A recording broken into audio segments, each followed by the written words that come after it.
Assalamualaikum warahmatullahi wabarakatuh. Sebelumnya kami ingin berterima kasih kepada Ibu dosen pengampu mata kuliah farmakologi 2 yaitu Ibu Apoteker Permira Febrina Magister Sains dan mempersilakan kami untuk menampilkan hasil diskusi kami yaitu yang berjudul obat-obat anti infeksi 2. Sebelumnya perkenalkan kami dari kelompok 5 yang beranggotakan saya sendiri sebagai moderator Aliana Yindi Ramadanti, ada Dea Natasha Febianti Putri, Laktisa Najila Salsabila, Najwa Aura Azahra, Yusra Natri Fauzia, Husmanila Putri, Syarifah Naura, dan Jiwan Febiana.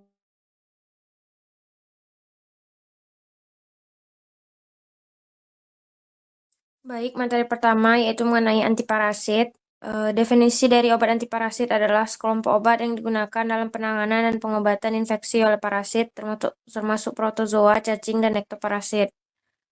Obat ini mencakup beberapa kelas yang mencakup berbagai macam penyakit yang disebabkan oleh parasit. Kegiatan ini menguraikan indikasi, mekanisme kerja, efek samping, dan kontraindikasi untuk berbagai kelas obat antiparasit sebagai agen yang berharga dalam penanganan penyakit seperti malaria, pneumositis, trypanosomiasis, dan skabies. Selanjutnya adalah patofisiologi antiparasit. Dalam hal ini menggambarkan bagaimana parasit masuk, berkembang, dan menyebabkan gangguan pada tubuh manusia. Parasit dapat masuk melalui makanan atau air yang terkontaminasi, gigitan vektor seperti nyamuk, atau menembus kulit secara langsung. Nantinya setelah masuk, parasit menempel pada jaringan tubuh atau masuk ke dalam sel inang, lalu berkembang biak dan menyebar. Kerusakan jaringan bisa terjadi secara langsung akibat invasi dan replikasi parasit, atau secara tidak langsung melalui reaksi imun tubuh seperti inflamasi, eosinofilia, dan pembentukan granuloma.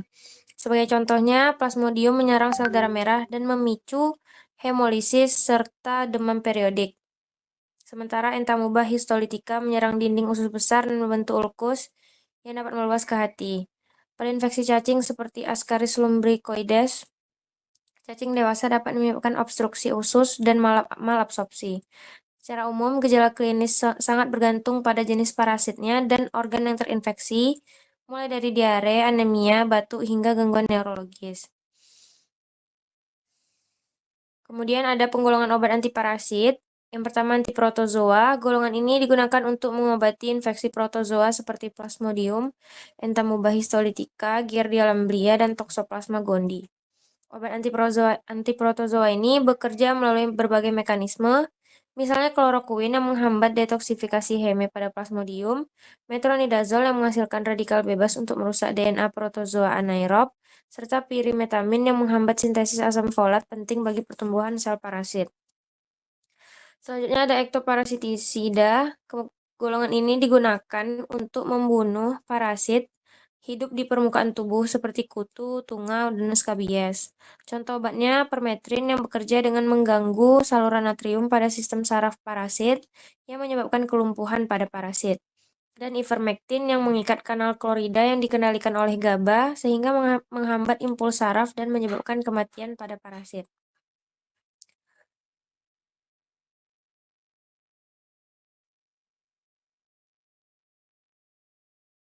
Mekanisme kerja obat antiprotozoa ini bekerja dengan berbagai mekanisme tergantung pada target dan jenis parasitnya. Metronidazol dan golongan nitroimidazol lainnya aktif terhadap protozoa anaerob seperti Entamuba histolytica, Giardia lamblia, dan Trichomonas vaginalis. Obat ini direduksi di dalam sel parasit menjadi metabolit aktif yang merusak DNA melalui pembentukan radikal bebas sehingga menghambat replikasi dan menyebabkan kematian sel. Yang kedua adalah mekanisme kerja obat ektoparasitisida, termasuk permetrin, bekerja dengan mengganggu sistem saraf ektoparasit melalui perubahan permeabilitas ion, natrium dan kalium menyebabkan kelumpuhan. Lindan menghambat saluran klorida pada reseptor GABA-A, menimbulkan stimulasi saraf berlebihan sehingga kematian parasit. Ivermectin meningkatkan aliran ion klorida melalui saluran yang dikendalikan glutamat, menyebabkan hiperpolarisasi dan paralisis, Benzilbenzoat memiliki efek toksik pada sistem saraf parasit meskipun mekanismenya belum sepenuhnya jelas.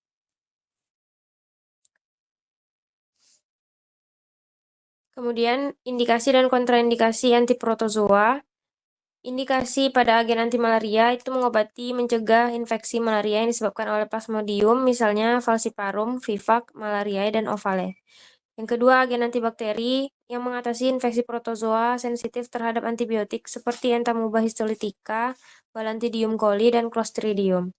Yang ketiga, agen antigiardial mengobati giardiasis, yaitu infeksi oleh Giardia lamblia yang menyerang usus halus dan menyebabkan diare.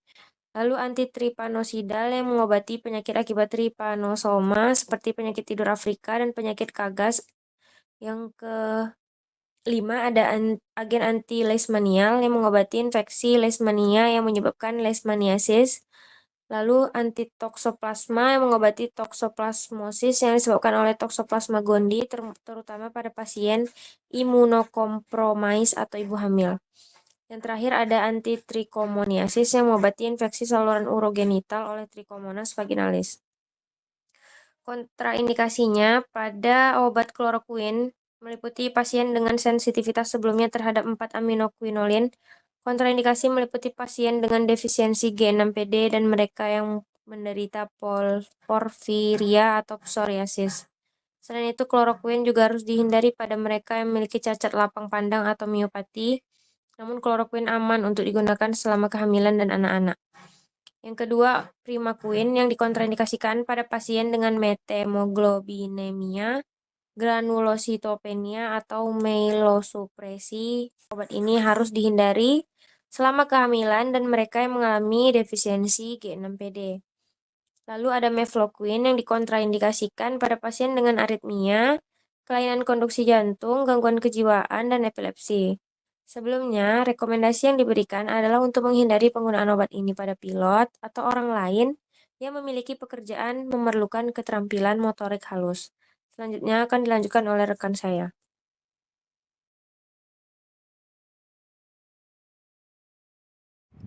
Selanjutnya, indikasi dan kontraindikasi dari ektoparasitisida. Indikasinya, agen anti-skabies mengobati skabies gatal akibat tungau Sarcoptes scabies yang menyerang kulit. Yang kedua ada pelikulisida mengobati pediculosis atau infeksi kutu rambut dan tubuh oleh Pediculus humanus atau Pteris pubis. Kontraindikasinya, linden meliputi pasien dengan gangguan kejang dan penggunaannya hanya boleh sebagai intervensi lini kedua pada orang tua, anak kecil, dan pasien dengan berat badan kurang dari 50 kg karena lebih mungkin mengalami efek samping ini.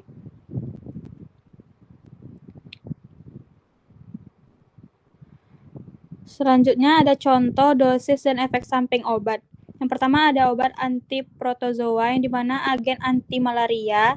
Terdapat obat kloroquine dengan dosis 1000 mg atau 600 mg basa yang digunakan secara oral menjadi 500 mg atau 300 mg basa pada jam ke-6, 24, dan 48 dengan efek samping gatal retinopati. Yang kedua ada artemether dan lumefantrine dengan dosis 20 mg per 120 mg sebanyak 4 tablet yang digunakan secara oral 2 kali sehari selama 3 hari. Efek sampingnya gangguan saluran cerna dan perpanjangan QT. Agen antibakteri atau untuk protozoa terdapat obat clindamycin dengan dosis 600 mg oral 3 kali sehari yang digunakan selama 7 hari dengan efek samping diare, risiko colitis akibat C. difficile. Ada obat atovaquone azitromisin dengan dosis bervariasi diminum bersama makanan dengan efek samping mual sakit kepala.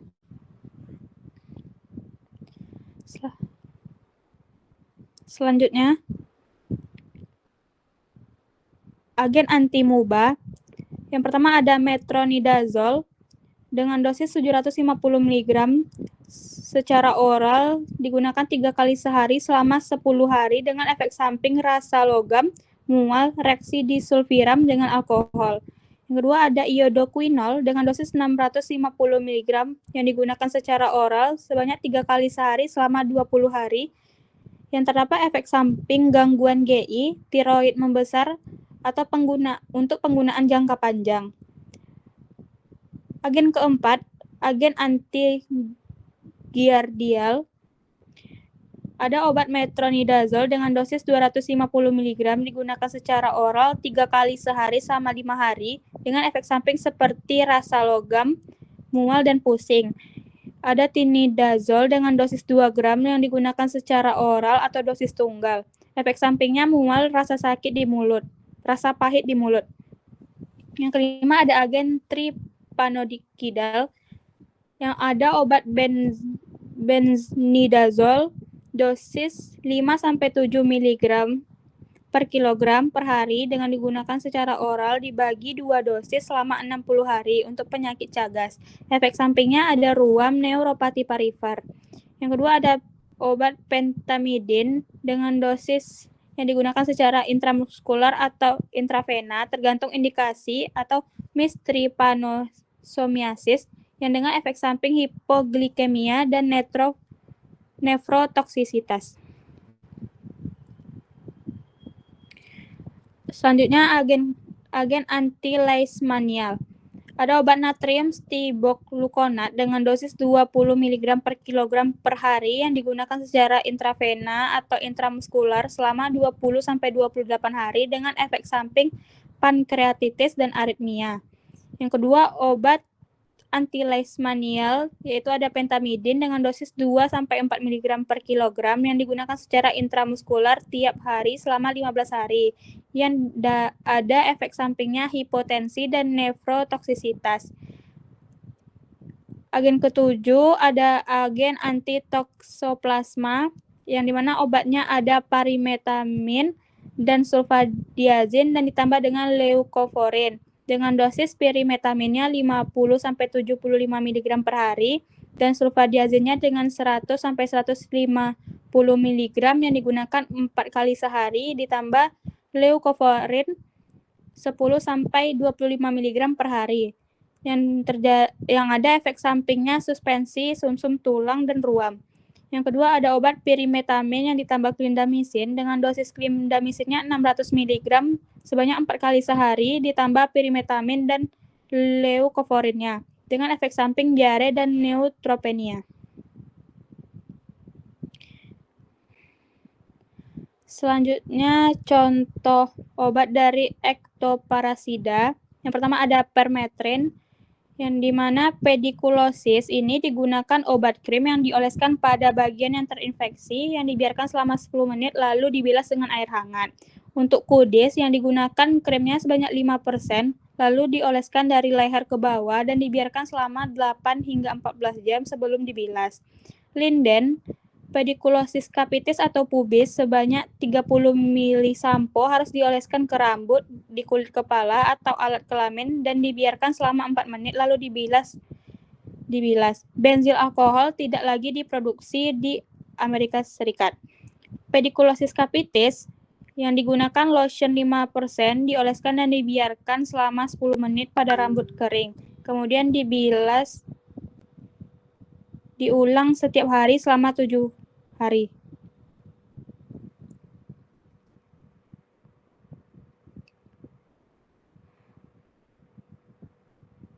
Berikut ada contoh obatnya dari antiprotozoa tersebut, yang dimana obat anti malaria ini terdapat kloroquine dan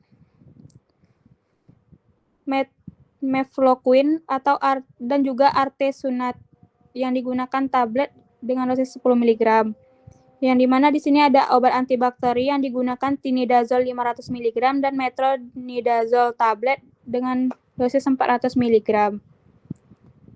Selanjutnya ada obat antigiardial yang dimana di sini ada albendazole tablet 400 mg dan metronidazole 400 mg dan tinidazole 500 mg. Di sini juga ada obat anti tripanokida, ada obatnya lampit dan Abarox yang ada benzidazole 12,5 mg. Selanjutnya Ada obat anti-leishmanial yang dimana di sini ada Amphotericea, ada Stiboil, dan di sini ada obat anti-toxoplasma yang dimana terdapat spiramycin dan pyrimethamine tablet. Obat anti trichomoniasisnya ada metronidazole tablet dan tinidazole. Selanjutnya, untuk ektoparasida digunakan permethrin cream yang 5%. Selanjutnya ada linden, sampo linden. Selanjutnya akan dijelaskan oleh rekan saya. Baiklah, selanjutnya antelmintik. Antelmintik ini merupakan obat yang bekerja secara lokal di dalam lubang usus untuk mengobati infeksi cacing dengan cara menyebabkan cacing keluar dari saluran cerna. Obat antelmintik ini dibagi menjadi 3 kelompok berdasarkan jenis cacing, yaitu obat untuk mengeradikasi trematoda, cestoda, dan nematoda. Pembahasan obat antelmintik meliputi mekanisme kerja, penggunaan klinis, dan efek samping atau toksisitas dari suatu obat.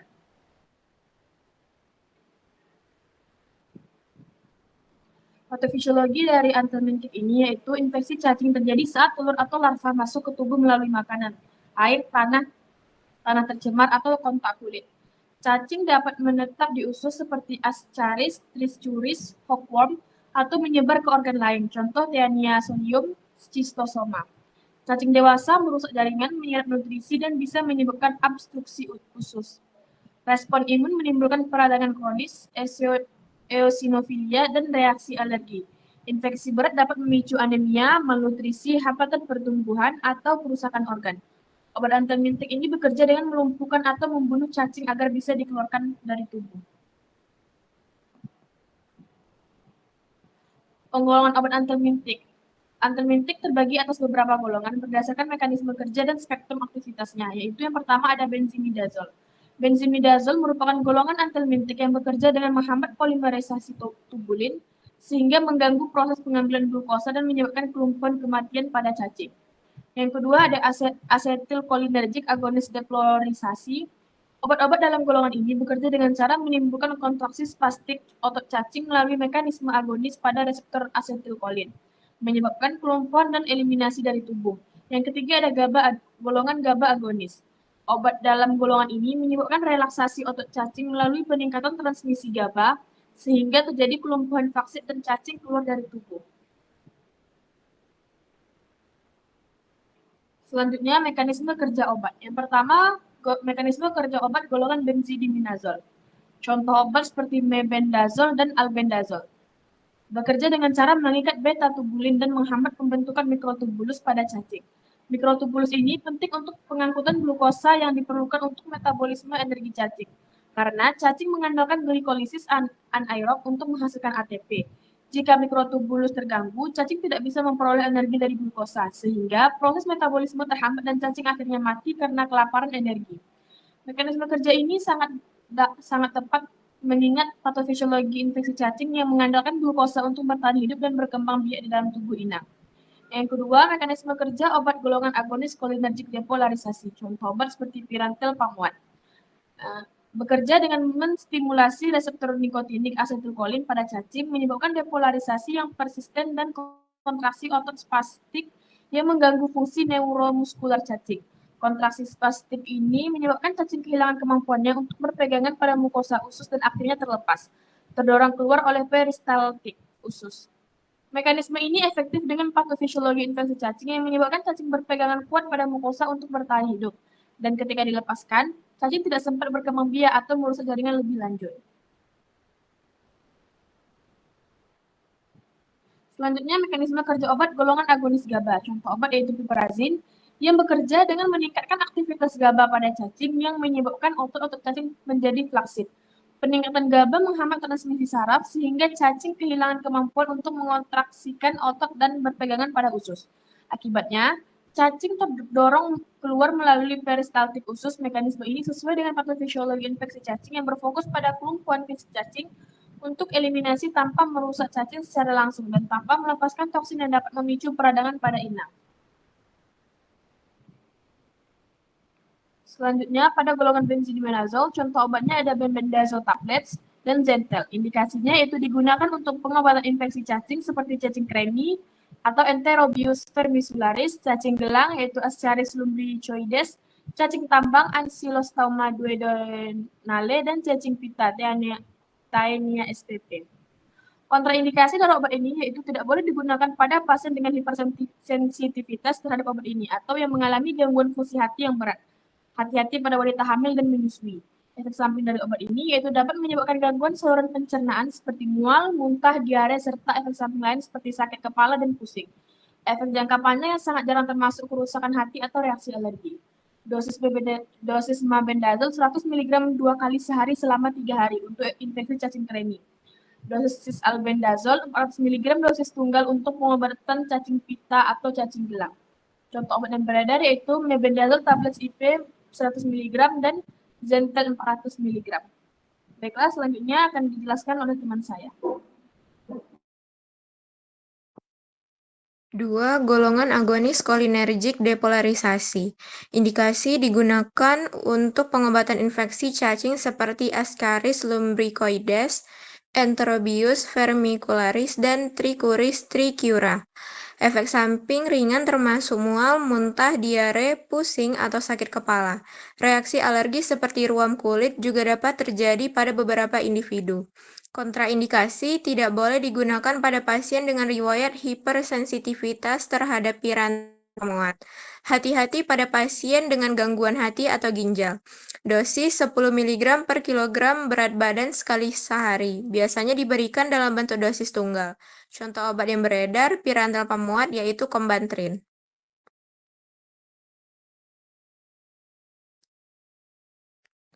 3. Golongan agonis GABA. Indikasi digunakan untuk pengobatan infeksi cacing, terutama cacing gelang atau Ascaris lumbricoides dan cacing kremi Enterobius vermicularis. Efek samping dapat mencakup sakit kepala, mual, muntah, serta reaksi alergi ringan pada kulit. Kontraindikasi tidak dianjurkan untuk pasien dengan riwayat hipersensitivitas terhadap piperazin atau yang menderita gangguan neurologi seperti epilepsi. Dosis untuk pengobatan Ascaris 1 gram sekali dosis.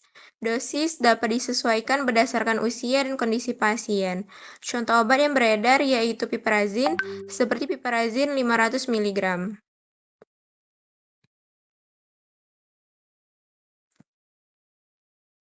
Anti-malaria. Obat anti-malaria adalah jenis obat yang digunakan untuk mencegah dan mengobati penyakit malaria, yaitu infeksi yang disebabkan oleh parasit Plasmodium yang ditularkan melalui gigitan nyamuk Anopheles betina.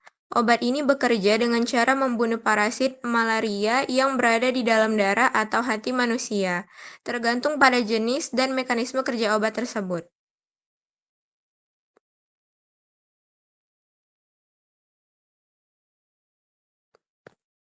Patofisiologi malaria. Infeksi malaria dimulai ketika parasit Plasmodium masuk ke tubuh manusia melalui gigitan nyamuk Anopheles betina. Parasit ini pertama kali masuk ke sel hati atau fase hepar dan berkembang biak menjadi bentuk skizon. Setelah matang, skizon pecah dan melepaskan merozoid ke dalam aliran darah. Merozoid ini kemudian menginfeksi sel darah merah atau eritrosit, berkembang menjadi trofozoid, lalu menjadi skizon kembali, dan akhirnya menyebabkan pecahnya eritrosit. Proses ini berulang dan menimbulkan gejala klinis seperti demam periodik, anemia, dan pembesaran hati dan limpa atau hepatosplenomegali. Sebagian parasit akan berkembang menjadi gametosit, yaitu bentuk seksual yang dapat ditransmisikan ke nyamuk saat orang yang terinfeksi digigit kembali.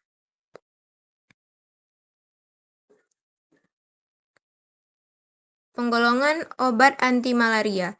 Berdasarkan cara kerja obat pada siklus hidup Plasmodium, 1. Obat anti-malaria skizontosida darah yang menyerang Plasmodium yang hidup di darah. Anti-malaria jenis ini untuk pencegahan dan mengakhiri serangan klinis. 2. Obat anti-malaria skizontosida jaringan yang membunuh plasmodia pada fase eksoeritrositik di hati, mencegah invasi plasmodia dalam sel darah. 3. Obat anti-malaria gametosida yang membunuh stadium gametosit di darah. 4. Obat antimalaria sporontosida. Obat ini tidak berpengaruh langsung pada gametosit dalam tubuh manusia, tetapi mencegah sporogoni pada tubuh nyamuk.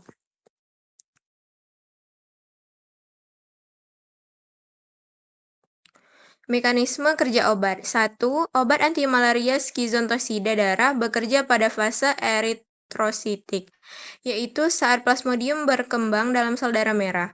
Obat seperti klorokuin dan meflokuin menghambat detoksifikasi HIM sehingga HIM tetap bersifat toksik dan membunuh parasit.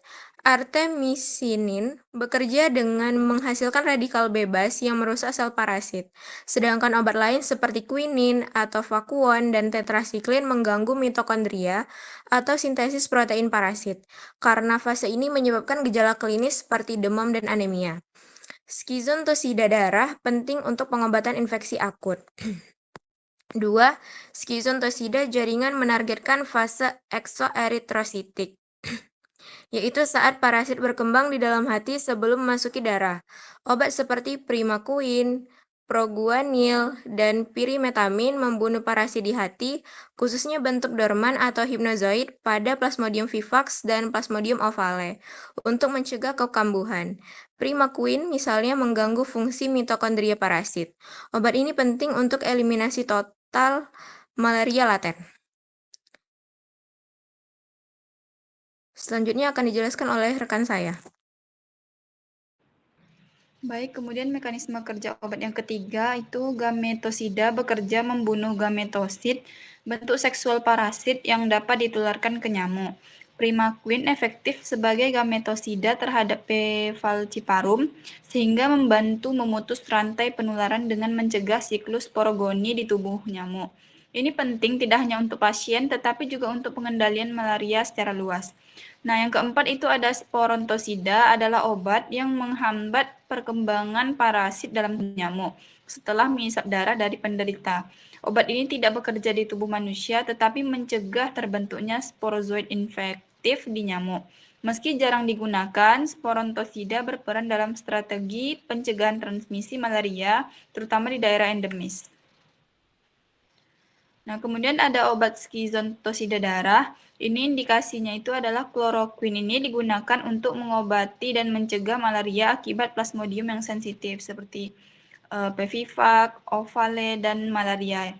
Nah, efek samping dari kloroquine ini bisa menyebabkan mual, muntah, sakit kepala, gatal-gatal, dan pada penggunaan jangka panjang itu beresiko retinopati. Nah, kontraindikasi obat ini itu tidak dianjurkan untuk pasien dengan alergi kloroquine, gangguan retina, atau psoriasis. Dosisnya 1 tablet resorsin yang berisi 250 mg kloroquine fosfat itu setara 150 mg basa dan dosis dihitung berdasarkan kandungan basa. Nah, contoh obat yang beredar ini adalah kloroquine dengan merek resorsin. Nah, obat yang kedua itu obat dari golongan skizontosida jaringan, di mana indikasinya si proguanil ini digunakan untuk pencegahan dan pengobatan malaria, terutama P. falciparum, biasanya dikombinasikan dengan atovaquone. Nah, efek sampingnya itu mual, muntah, sakit perut, sariawan, ruam kulit, dan jaringan gangguan darah. Nah, kontraindikasinya itu hipersensitivitas dan gangguan ginjal berat. Dosisnya untuk dewasa itu 200 mg per hari untuk pencegahan, dikombinasikan dengan atovaquone untuk pengobatan. Contoh obat yang beredar itu proguanil dengan merek Paludrin. Kemudian obat yang ketiga itu dari obat gametosida, indikasinya adalah primaquine ini digunakan untuk membunuh hipnozoid P. vivax dan P. ovale di hati guna mencegah kekambuhan serta sebagai gametosidik P. falciparum untuk menghentikan penularan malaria. Nah, efek samping itu dapat menimbulkan mual, nyeri perut, anemia hemolitik terutama pada defisiensi G6PD dan methemoglobinemia. Kontraindikasi itu tidak untuk pasien defisiensi G6PD, ibu hamil dan atau menyusui, dan bayi kecil dari 6 bulan. Dosis untuk dewasa itu 15 mg per hari selama 14 hari, sedangkan untuk anak-anak itu 0,25 sampai 0,5 mg per kilogram berat badan per hari selama 14 hari. Contoh obat yang beredar itu ada kloroquine dari resorsin. Nah, yang keempat itu obat sporontosida. Indikasinya itu primaquine ini digunakan untuk membunuh hipnozoid, P-Vivac dan P. ovaldihati guna mencegah kekambuhan serta sebagai gametosidik P. falciparum untuk menghentikan penularan malaria. Kemudian efek sampingnya dapat menimbulkan mual, nyeri perut, anemia hemolitik terutama pada defisiensi G6PD dan metemoglobinemia. Kontraindikasi itu tidak untuk pasien defisiensi G6PD, ibu hamil atau menyusui, dan bayi kecil dari 6 bulan. Dosis dewasa itu 15 mg per hari selama 14 hari, anak-anak 0,25 sampai 0,5 mg per kilogram berat badan per hari selama 14 hari. Contoh obat yang beredar itu chloroquine dari Resorsin sama dengan obat golongan yang ketiga tadi.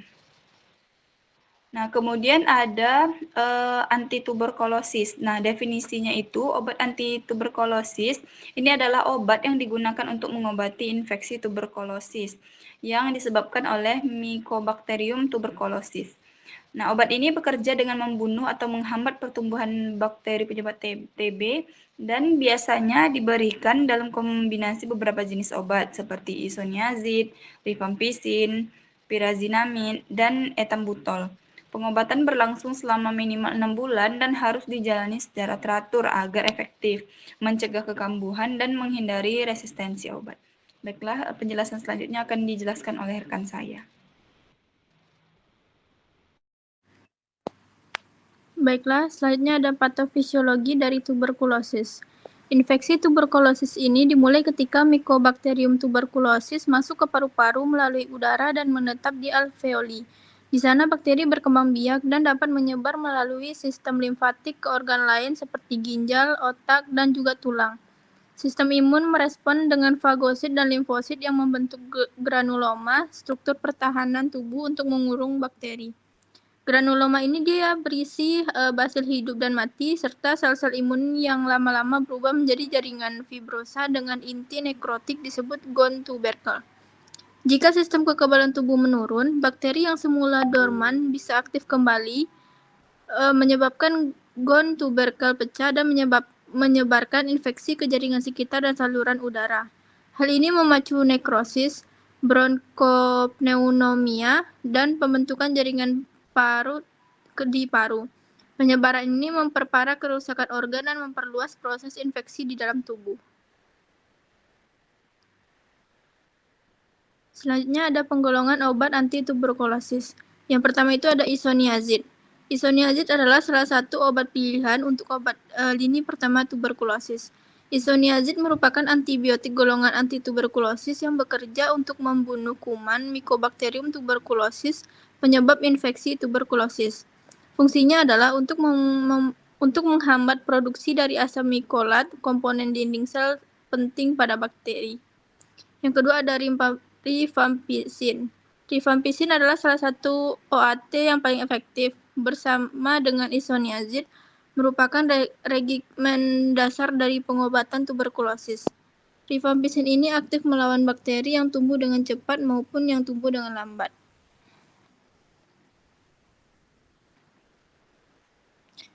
Yang ketiga ada pyrazinamide. Pyrazinamide ini adalah analog nikotamid yang penting diberikan sebagai OAT lini pertama bersama isoniazid dan rifampicin untuk pengobatan tuberkulosis. Pyrazinamide membunuh 95% populasi dari mikroorganisme semi-dorman yang hanya aktif pada suasana asam. Yang keempat ada etambutol. Etambutol adalah agen antimikobakterial yang termasuk dalam etilaminobutan. Etambutol efektif bekerja melawan Mycobacterium tuberculosis, tetapi tidak efektif melawan jamur, virus, dan bakteri lain. Selanjutnya ada mekanisme kerja obatnya. Yang pertama itu isoniazid. Isoniazid ini bekerja dengan menghambat sintesis asam mikolat, komponen penting dinding sel Mycobacterium tuberculosis. Obat ini diaktifkan oleh enzim KATG lalu menghambat enzim INHA yang berperan dalam elongasi asam lemak. Akibatnya, dinding sel bakteri rusak dan bakteri mati. Dalam patofisiologi tuberkulosis, granuloma terbentuk untuk mengisolasi bakteri. Isoniazid efektif membunuh bakteri aktif dalam fase awal infeksi dan mencegah reaktivasi dari bentuk dorman. Yang kedua ada rifampisin. Rifampisin ini dia menghambat enzim RNA polimerase DNA depermen sehingga mengganggu sintesis RNA dan protein bakteri. Hal ini menghentikan pertumbuhan dan replikasi Mycobacterium tuberculosis. Dalam infeksi tuberkulosis, rifampisin membantu menurunkan beban bakteri aktif di paru-paru dan sekitar granuloma, serta bekerja sinergis dengan obat lain dalam mencegah resistensi. Yang ketiga ada pirazinamid. Pirazinamid ini aktif di lingkungan asam seperti granuloma.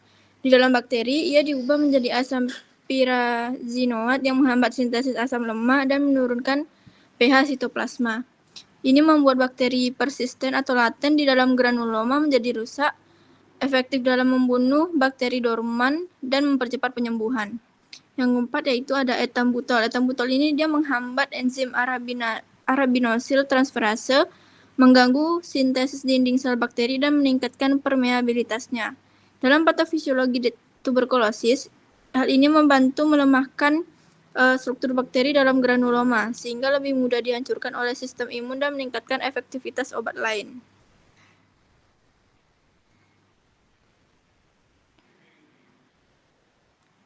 Obat yang pertama itu obat isoniazid, indikasinya itu untuk pencegahan penyakit tuberkulosis pada individu yang terpapar.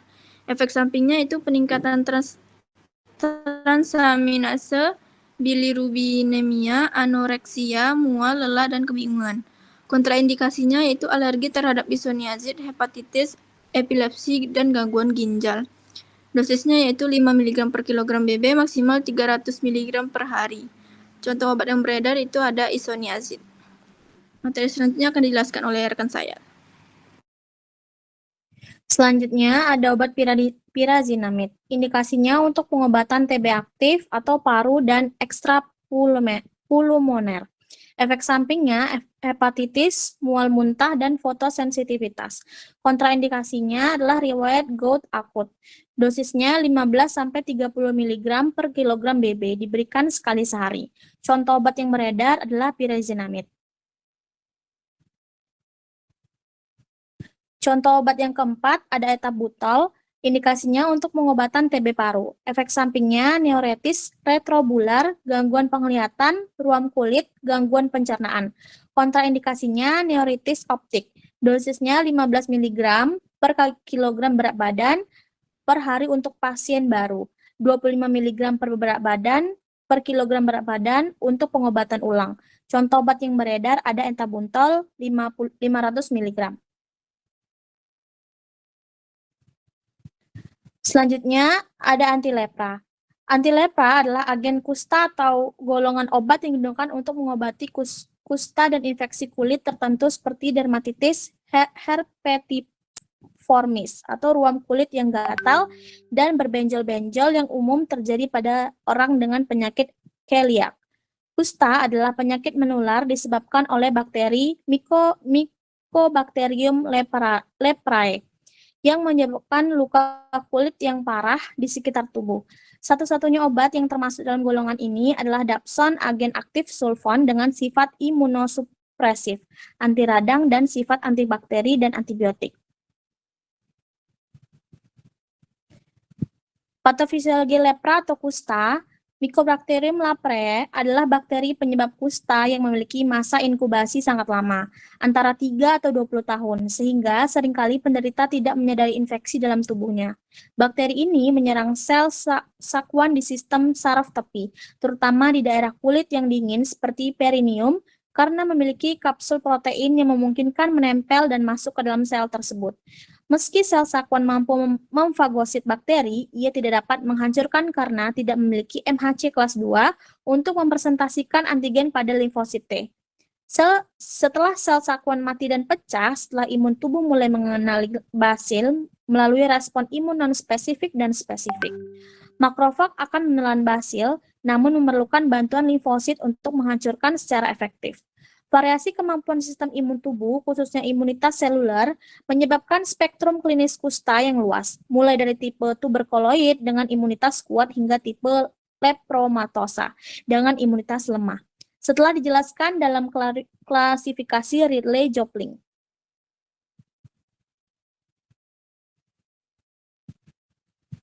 Penggolongan obat anti lepra berdasarkan terapi utama atau multidrug terapi atau MDHT WHO.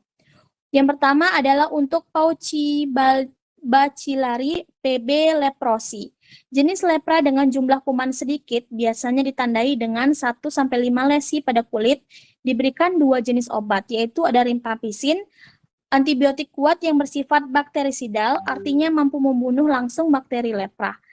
Yang kedua ada dapson, bersifat bakteriostatik, artinya menghentikan pertumbuhan dan perkembangan bakteri, sehingga sistem imun tubuh bisa menghancurkan bakteri yang tersisa. Yang kedua ada untuk multibacillari MB atau leprosi. Jenis lepra dengan jumlah kuman banyak biasanya lebih dari 5 lesi atau positif pada pemeriksaan bakteri. Terapinya terdiri dari 3 obat. Yang pertama ada rifampicin, itu membunuh sebagai besar M. leprae dalam waktu singkat. Yang kedua ada dapson, menghambat pertumbuhan sisa bakteri yang belum mati. Yang ketiga ada chlorphazimine, antibiotik yang juga bersifat bakterisidal, bekerja dengan cara menghasilkan radikal bebas yang merusak DNA bakteri. Selain itu, chlorphazimine memiliki efek antiinflamasi yang membantu mengurangi peradangan pada lesi kulit.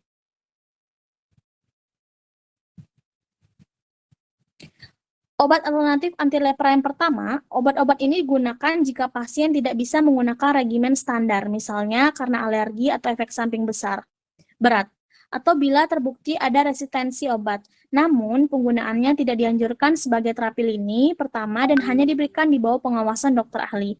Obat alternatifnya meliputi ada ofloxacin, antibiotik golongan fluoroquinolone, bekerja dengan menghambat DNA girase bakteri. Yang kedua ada minocycline, antibiotik golongan tetrasiklin, menghambat sintesis protein bakteri. Yang ketiga ada clarithromycin, adalah antibiotik Maroclida, menghambat sintesis protein bakteri juga, tetapi lebih cocok untuk pasien yang tidak bisa memakai dapson atau rifampicin. Selanjutnya dilanjutkan rekan saya. Baik, selanjutnya adalah mekanisme kerja obat lepra. Yang pertama itu rifampicin. Rifampicin itu menghambat enzim RNA polimerase bakteri. Enzim ini penting untuk membuat RNA sehingga bila dihambat, bakteri tidak bisa membuat protein dan mati. Karena M. leprae adalah bakteri yang tumbuh lambat tapi tetap membutuhkan protein untuk hidup. Rifampicin yang bekerja cepat dan kuat sangat efektif membunuh bakteri ini, bahkan hanya dengan dosis bulanan. Bersifat bakterisidal atau membunuh bakteri secara langsung. Yang kedua yaitu mekanisme kerja dapson. Dapson ini menghambat enzim dihidrofolat sintetase yang berperan dalam sintesis asam folat. Asam folat diperlukan bakteri untuk membuat DNA dan protein. Tanpa itu, pertumbuhan bakteri terhambat karena M. leprae hidup lama dalam tubuh dan berkembang perlahan. Dapson membantu menekan pertumbuhan jangka panjang dengan cara bakteriostatik atau menghambat perkembangan bakteri sehingga sistem imun bisa menyelesaikan sisanya. Selanjutnya yaitu mekanisme kerja chlorphazimine. Chlorphazimine bekerja dengan menghasilkan radikal bebas atau senyawa reaktif yang merusak DNA dan membran sel bakteri. Selain itu, chlorphazimine juga memiliki efek antiinflamasi karena lepra sering menyebabkan peradangan kronis dan kerusakan jaringan akibat respon imun terhadap bakteri. Chlorphazimine membantu tidak hanya membunuh bakteri, tapi juga mengurangi peradangan, mencegah kerusakan saraf dan kulit lebih lanjut.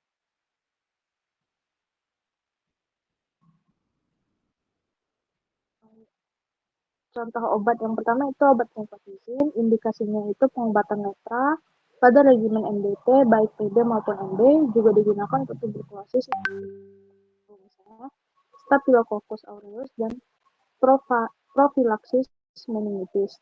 Efek sampingnya yaitu mengakibatkan warna ungu air mata dan keringat bisa berubah menjadi oranye kemerahan, gangguan fungsi hati, demam, lemas ruam kulit, dan reaksi alergi serta mual dan muntah. Kontraindikasinya yaitu alergi atau hipersensitivitas terhadap rifampicin, gangguan fungsi hati berat, dan penggunaan bersama obat yang dimetabolisme oleh enzim CYP450. Dosis untuk dewasa yaitu 600 mg sekali sebulan diminum di bawah pengawasan petugas kesehatan. Dosis ini sama untuk TB maupun MD. Dosis untuk anak-anak yaitu 10-20 mg per kilogram berat badan, maksimal 600 mg diberikan sekali sebulan. Obat selanjutnya itu adalah Dapsone. Indikasi obat ini yaitu pengobatan lepra, komponen utama MDT, dermatitis herpetimorphis, yaitu penyakit kulit autoimun, infeksi oportunistik seperti pneumocystis jirovecii pada pasien HIV sebagai profilaksis. Efek sampingnya itu anemia hemolitik, metemoglobinemia, ruam kulit, dermatitis atau reaksi hipersensitivitas berat, gangguan darah seperti leukopenia, granulositosis, serta gangguan pencernaan seperti mual muntah dan sakit perut.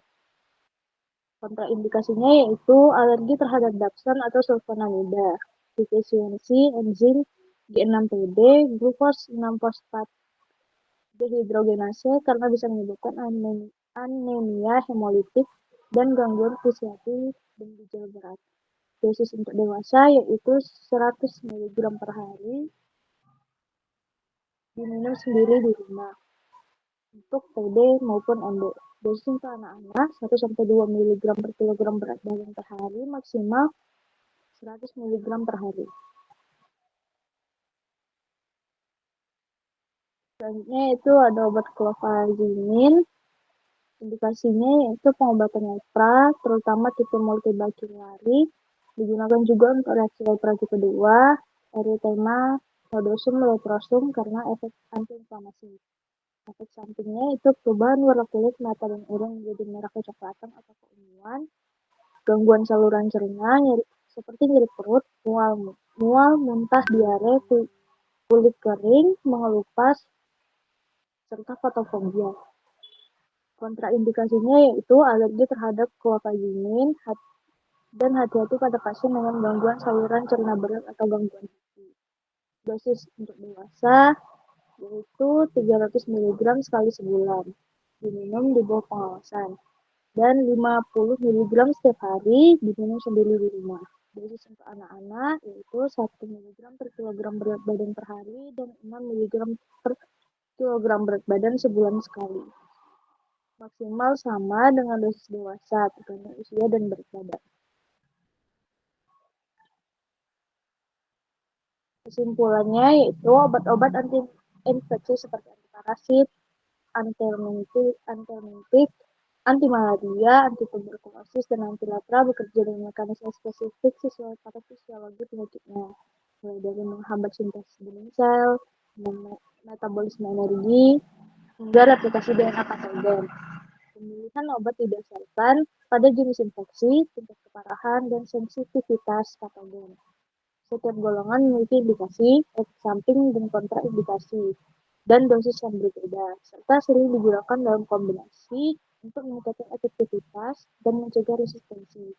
Contoh obat yang umum digunakan meliputi metronidazole, albendazole, artemisinin, rifampicin, dan Dapsone, yang telah tersedia dalam berbagai bentuk sediaan di pasaran.